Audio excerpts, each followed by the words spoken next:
Bienvenue dans cette vidéo dédiée à un événement marquant pour la CAF de l'Isère, la toute première rencontre des chargés de coopération globale. Cette journée s'inscrit dans la dynamique des 28 conventions territoriales globales de l'Isère, essentielles pour le développement et le maintien des services et des équipements au bénéfice des familles.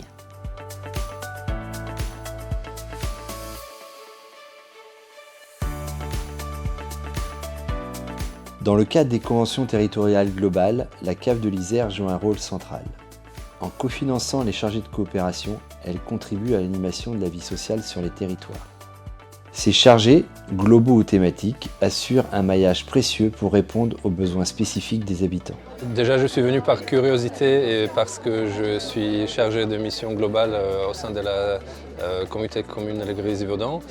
C'était l'occasion de rencontrer d'autres collègues de tous les territoires de l'Isère, d'échanger les expériences, d'échanger autour des outils.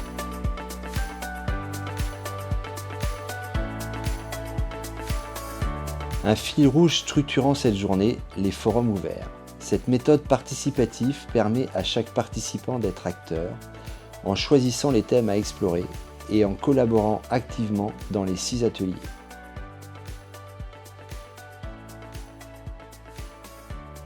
Ça vient à la fois conforter certaines choses qui se font sur le territoire et en interroger d'autres, donc c'est intéressant.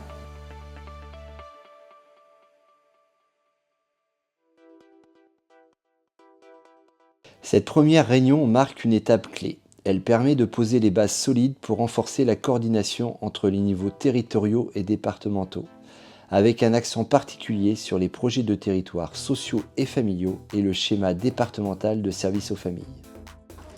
Alors la suite, ce que j'espère, c'est que la CAF restera un partenaire toujours attentif à l'innovation sociale, à la participation, à un esprit de coopération qui nous aide tous à nous décloisonner de nos territoires.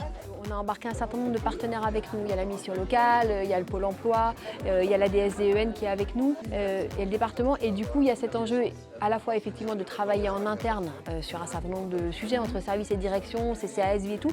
Puis il y a cet enjeu d'arriver d'embarquer plus globalement pour avoir une transformation collective des pratiques. Les échanges ont permis de poser des bases solides. La prochaine étape sera de bien définir ensemble les engagements réciproques dans la mise en œuvre des projets de territoires sociaux et familiaux en s'appuyant sur la participation active de tous les acteurs dans les groupes de travail des CTG et du schéma départemental des services aux familles.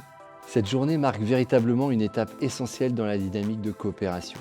Elle ouvre la voie à une continuité de travail avec l'ambition de renforcer la coordination et de développer des projets toujours plus proches des besoins des familles. Nous avons aussi l'ambition d'aller plus loin, organiser une journée départementale dédiée à la coopération et créer un dossier repère en évaluation pour accompagner au mieux les projets de territoire dans une logique d'amélioration continue. Merci à tous pour votre engagement.